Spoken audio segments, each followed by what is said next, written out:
Hi guys, I'm Madeline and welcome back to my channel. So I've been away for quite a while doing a lot of academic work and exams and things like that. So I am back, and before I just dive into new writing advice videos, I thought I would give you guys a little update on my writing journey and give you a day in the life vlog. Before we start, this is Miss Dixie. Um, so she's going to be sitting on my lap for this because my mom is out and she has great separation anxiety from my mom. So I need to be comforting her a bit. My face is really splotchy and red and not looking great. I just put on a face mask and I don't think it really worked with my skin. So very blotchy, not looking my best. My hair is still wet. Yeah. So where do I begin? So you might know, if you've been following me for a while or you're following me on other social media platforms, that I finished drafting my political low fantasy novel called To Wear a Crown in February of this year. Very long time ago.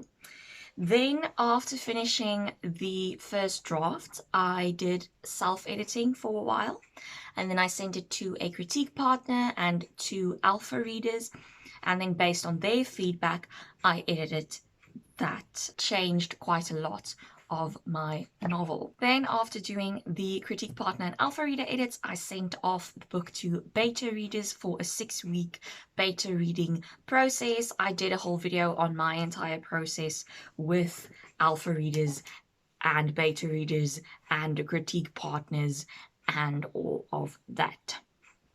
We're after them. So, where am I at the moment? What is taking so long? What is happening? Where have I been? So, I just finished my final semester of university studies. Yay! It's been 5 years, guys. I am so over it. I'm so glad that it is done. I don't know what this dog is doing. I am so glad that it is over, but the final semester was very, very hectic, especially with COVID, because we had to do everything online. So my marks dropped and things like that because it was quite a bit to get used to. I decided that I can't even remember when I last did a YouTube video. I think it was maybe beginning October, end of September. I decided to take a little YouTube hiatus for a few months, and I also took a writing editing hiatus because I just didn't have time to write or edit or really do anything that has to do with being a writer.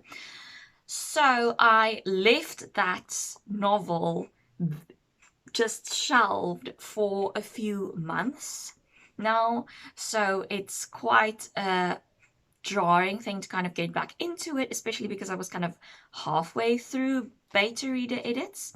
So long story short, I am still busy with my beta reader edits. I plan on finishing that in this holiday period. I start my job on the 4th of Jan. So I have until then. Today is the 26th of November as I'm filming this. So I have some time to finish the beta reader edits. I started again yesterday after exams ended. And it was okay. It was a little bit, I had to orientate myself a bit as to where am I, which edits have I done, things like that. But I am at chapter 15, I think, of 45. So still a lot of work to do. But yeah, I'm optimistic that I'm going to be able to finish the editing for this novel in December. So that is going to be my final round of edits for the book. I might do a proofread just after that. And then I am going to write my query letter. I already have a query letter written, so I'm going to just polish that a bit. And then I also have to write my synopsis, which I am not looking forward to doing. I hate writing synopses. I think every writer hates writing it. And then I'm going to start querying literary agents, doing all the research, setting up my lists for when I want to query who, and going for it. Now, in terms of traditional publishing versus self-publishing, I am going to pursue traditional publishing. And I know that it is a risk with this book because this book is not a book that easily fits into a specific genre. Initially I classified it as a new adult dystopian, but you know, new adult really isn't a category that is going anywhere, in my opinion. And dystopian neither. And then I thought, but it is technically dystopian, but the idea of dystopian has become very post-apocalyptic. And this book is definitely not post-apocalyptic, it's political. And so I really researched genres for a very long time and realized that my book is actually political low fantasy, and I'm also going to market it for adults. The characters are ages 20 to 27, but mostly early 20s. So it is still very much, well, it would very much be perfect for a new adult audience, but new adult is mostly contemporary romance books. So yeah, so it is a political low fantasy for adults. The thing is that I know that this book might not fit the traditional publishing market. I'm not sure. I'm still going to go for it. I'm still hoping. I really think that people would love this book, even though there's not a specific spot in the market for it at the moment. So I am not expecting, but I am open to the fact that I might receive feedback that we can't take on this book at the moment because it doesn't really fit the market. And if that is the feedback I receive, if it's not, sorry, this book isn't working, then I will self-publish this book. And it's not just a backup plan, like if I can't get into traditional publishing, I'm going to do self-publishing. I really do want to self-publish anyway one day. And I know that the self-publishing categories and the market is very different, and there's much more room for books that don't really fit into one specific thing. So yeah, I'm going to pursue traditional publishing, I'm going to query literary agents and see what the feedback is. If the feedback is related to the way the novel is written in itself, I won't just self-publish the book because that means it's not good enough. But if the feedback is this isn't right for the market at the moment, then I am going to self-publish the book because I do think that it has readership and it is a book worthy of being published. So that's where I am at the moment. I am also drafting a new novel that I don't want to spoil anything about, but it is a steampunk fantasy romance, which I am super excited about. I also haven't drafted on that project in months, so I haven't started again.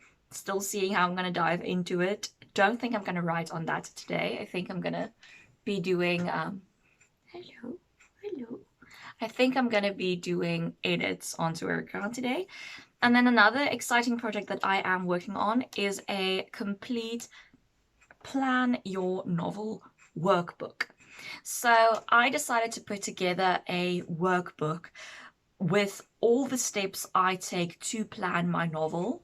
And it's kind of a plotting strategy for people that are in between being a plotter and a pantser or planter or a plotter or whatever you want to call yourself, because I am definitely somewhere in the middle between those two.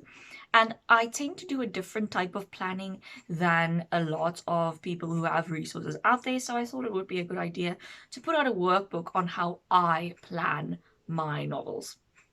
And that is going to be completely free, by the way, as soon as I have released it. So yeah, I still have to finish that. I'm in the early stages of doing that. I started working on that during exams. Great idea.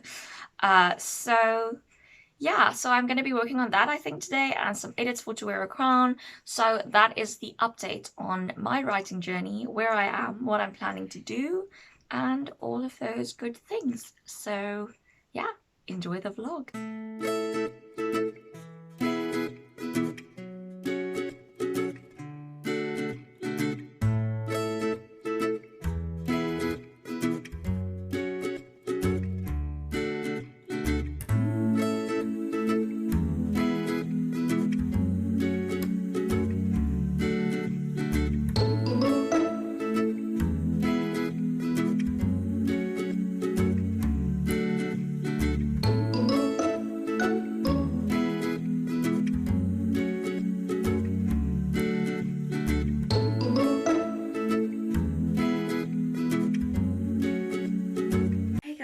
So obviously my idea was to do a day in the life vlog, but after I finished editing To Wear a Crown yesterday, I didn't finish editing, but after I finished my editing session in the morning, I got a vertigo spell that lasted the whole day.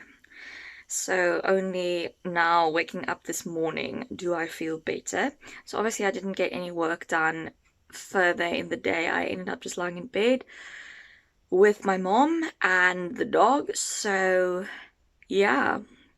So I thought I would roll over the vlog to include today as well, so I can get enough B-roll to actually make it a fun vlog to watch. So yeah, here is Friday the 27th of November.